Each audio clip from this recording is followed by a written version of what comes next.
So we're going to show you now how to reconvert your bike from a balance bike to a pedal bike after your child has learned how to balance appropriately on the balance bike. So the first thing that we're going to do is we're going to remove the chain guard. You don't need a cordless drill to do this, but it speeds the process for purposes of the video, so that's what I'm using. And it's pretty quick. You pull this off, set the screws aside, because you're going to want to reattach it here in just a second. Okay, like that. So you have 3 screws. Put them like that. Then you will take your Allen wrench and go to the female side here of the balance bike adapter. Put in the Allen wrench, turn it counterclockwise just like any normal wrench, and pull that off. You can hold your thumb on the nut and turn the other side. You'll see it comes out like that, and you have your bottom bracket. So you'll take, then it's always a good idea to make sure, since bearings are pretty particular, that you have a rag and just wipe this out quickly. Get anything that might have gotten in there when you installed the balance bike adapter out. And then you'll want to grab your bearings. So I pre-grease these bearings. You just need some regular bearing grease. This happens to be high temperature grease, but you don't need that. Make sure that you have grease down, packed in real well on all the bearings. Take a little bit of grease and just with your finger run some around the bearing race. Okay, and then you grab your crank. Make sure that the little ball bearings are pointed toward the inside. Insert this over the crank. Put a little grease there on the race on the inside of the crank. And fish this through. It should go through pretty easily, and it can kind of set like that. Okay, do the same thing on this side. Put a little grease on the race. And then you're going to have your bearing nut that you put in the bag. You're going to retrieve that and put a little grease on the outside of it, like so. Take your bearing, again, make sure the balls are pointed inward. Put it over the crank. Slide the nut over the crank. Now here's the part where you have to remember that these are reverse threads on this crank. So we're going to turn counterclockwise, and sometimes because of the way these are manufactured, they want to catch, so you want to make sure that you get them on without cross-threading them. Takes just a second there. Slide that on. I'm going to turn the bike around so you get a better view.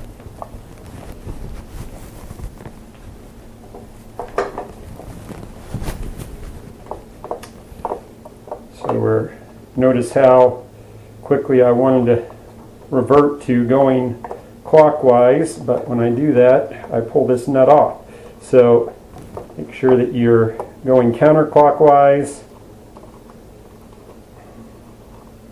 Now you'll notice on this, if we kind of get a close-up here, that there's 2 little slots on either side of this bearing nut. So you can use a spanning wrench to help tighten those up, but typically I don't find that necessary. I just use my fingers because you don't want to crank on this, no pun intended, real hard. So you want it so it kind of, there's no play in it, but that it kind of spins loosely, okay? So that is probably just a touch too tight. I'm going to loosen it just a hair with my screwdriver, making sure I keep my hands out of the way. And that's better. And I pull it that way to make sure that it's good. Then you have this lock nut that has two little notches sometimes, or sometimes just one notch on it. You're going to put that in, put the notch over. Then you're going to take your hold down nut that looks like that, slide it on, and again it will tighten counterclockwise. Put it on like so. Get it tight. It should. You should be able to tighten it down, and that nut, locking nut that went in there before, should keep it from tightening, over tightening the bearings. Then I'm just using here a adjustable wrench, because I figured that is what most people will have. But get that, tighten it down. Again, make sure it's not too tight here, that it spins freely. Okay. Then you can put on your pedal. So you'll notice here that there's writing there, difficult to see. I will put a picture on the web. One of them says WR, that's for the right side, and the other says WL. This one is WL. It has reverse threads as well. So you'll need to go counterclockwise to put that on. Okay? Before you put the other pedal on, you will want to make sure that here I have a 15-inch pedal wrench. These are very handy for this because those nuts are narrow on the pedals. But before I put the other pedal on, I want to make sure that I put my chain guard back on. I should put the chain on first. So you'll see I have a pin pulled out for the chain. I may end up having to loosen the back tire some to get this on. We will see whether or not I have to do that. But here I have a standard chain link remover.